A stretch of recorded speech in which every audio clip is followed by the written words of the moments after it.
It's a great honor for me to welcome everyone to the first EPIC Master Training Session. I want to thank everyone for coming. I know a lot of people came from a long distance, drove a long way this morning. We're very appreciative.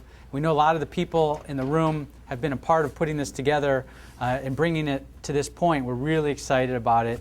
And when we first envisioned EPIC, we actually envisioned having all of you, the lead EMS trainers across the state, together doing this. So this is finally getting to, this is sort of a monumental step in EPIC. So we're going to talk about a lot of stuff today. I want to just show you a few of the people that have been involved with this to date, just to give you some idea of the scope of EPIC and the people who have been putting this together for now about 2 years. And this is really part of the EPIC project team, but really you are the EPIC team. So you're the ones that are really going to actually help distribute and disseminate the information across the state and really will decide whether EPIC saves lives, which we believe it will, or won't. We're pretty sure that if we do this right, we have the potential to save hundreds, if not thousands, of lives over the next 5 years.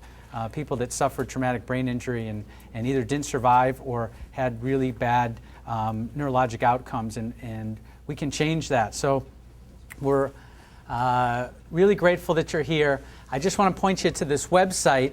I see that several people have downloaded stuff and brought it with them to the website.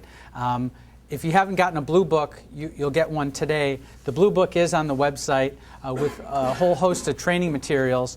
But what we're going to do is, with your contact information from today, we need to make sure we have accurate contact information. Can you guys hear me all right? You're going to be receiving an email with some login information. And there's going to be an EPIC Master Trainer portal on the website where you'll go and you'll have access to really not just the EPIC provider information and latest updates and training tools, but specifically for the EPIC trainers. And there will be sort of extended versions of the training information. And we're even planning on having a regular master trainer kind of update with some things that are going on with master trainers. And we want to have a way to keep all the master trainers engaged and connected with EPIC. So for example, now that you're going to go through this and become a master trainer, we want you to understand where EPIC training is going on in your community and what you can do and what we're really hoping that you're going to do to advance TBI care in your part of the state and around. So this website's really interactive. We're keeping it really up to date. We have a couple web experts that are keeping this. This is going to be our route of distributing information across the state. So look out for that. So this is a little basically synopsis of what we're going to talk about today.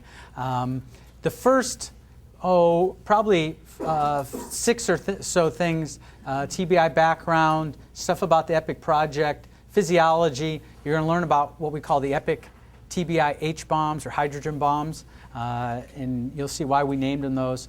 Management, and then we're going to do some scenario, TBI scenario work, and then really this EPIC documentation and master training. That's sort of the extended version of the EPIC provider course, that you're going to get all of that plus some extra information, because we're really planning on prepping you with everything that you all the information, so when you get asked all those kind of, non-black and white questions, that you're ready for them. And that's really our goal, is to give you everything. Now, the concepts and the principles of EPIC are really straightforward, and that's the beauty of it. That's why we're actually so confident this is going to actually result in saved lives, is that the principles are really simple, but how well we can actually implement those, that's really, I think, our great challenge. And that's actually what we're going to be asking you for your input, for your expertise, your clinical expertise on how we can actually implement these concepts in the field as fully as possible. So that's basically the content of what we're going to talk about today. We'll have lots and lots of time for Q&A as we go along. So why are we so interested in this? What kind of so what? What's the big deal? Well, as many of you know, like cardiac arrest, traumatic brain injury is a leading cause of death. If you look at leading causes of death throughout the whole age range, not just adults, but including kids and adolescents, TBI is a leading cause of death. It's basically, it's a true public health problem. And it costs our country significant amounts of money every year, not to mention all the lives lost and all the years of productive life that are lost. It also turns out that the incidence of TBI and incidence of severe TBI are increasing. So it's not going away. Especially as our population gets older and older, the incidence of severe brain injury and the cost it has on our community and the cost it has on our society fiscally goes up. So we want to give you a little bit of background on what EPIC is. I do know that, and I apologize, I know some of you actually were here for the rollout, the webinar session, and we really appreciate that. This is going to be different, but there's a little bit of background that we just want to make sure everybody has as we get started. The EPIC project, we want to be really clear from the beginning, is actually a statewide initiative in Arizona to improve survival and improve neurologic outcome from brain injury. And so how are we going to do that? That's, of course, the kind of the billion-dollar question. And the really succinct answer is we're going to be implementing the nationally vetted TBI guidelines in the field, pre-hospital guidelines. So if anyone asks you this is something that's experimental or something that's unproven, the answer is no. This is actually, these are the guidelines, the nationally recognized consensus of expert guidelines on brain injury. And as you're going to see as we go along, some of you might say, well, yeah, that makes sense, or we've heard of that, or we do that. I think it'll become pretty clear that we don't always do it, and we certainly don't always do it well. And so there's a huge margin for improvement, and we're going to show you that. What we're also going to be doing is linking, this is one of the really novel aspects of EPIC, is we're going to be linking pre-hospital data with hospital outcome data, specifically trauma center data. I know that sounds like another one of these, oh yeah, that's got to be pretty easy to do, but as you can imagine, it's really challenging. But we've, with our system, with our EMS system and our trauma registry in Arizona, there's some really novel things that have come together that have allowed us to do this. So that's a really, really novel and important part of this. And then we are going to be tracking patient outcomes as part of this public health problem. And that's another kind of a new thing for EMS, is actually measuring patient outcomes, not kind of these short-term markers of success, but actually how well patients do and how many patients survive.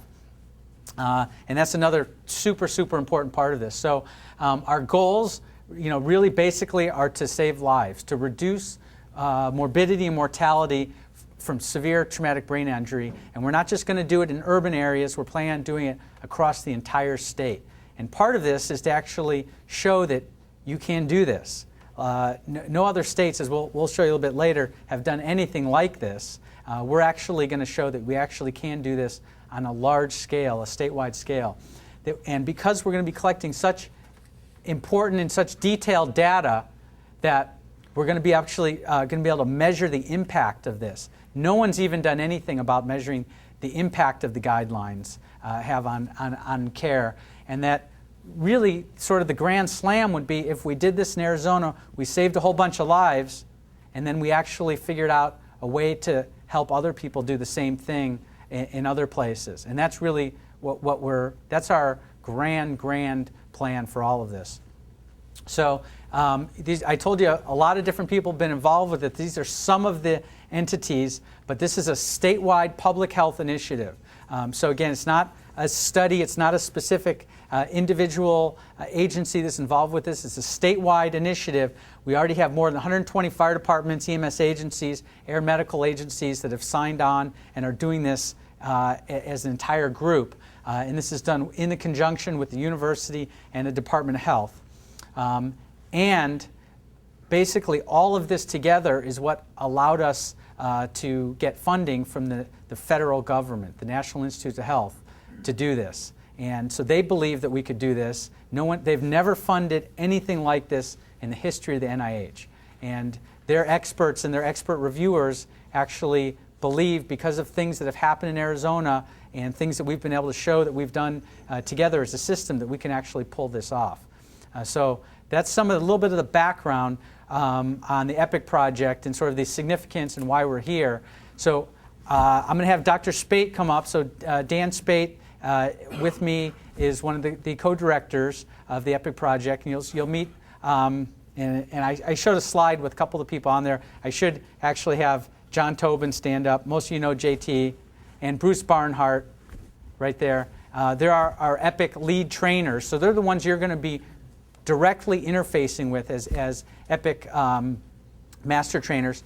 Mike Sotelo's in the back there. Mike's our database administrator. He's the guy behind the curtains running the show as far as all our IT and infrastructure. So I'll have Dan come up. Dan's going to really give you the EPIC Provider Plus information that you'll eventually be delivering. And then what we're going to do is we're going to go into some scenarios after that.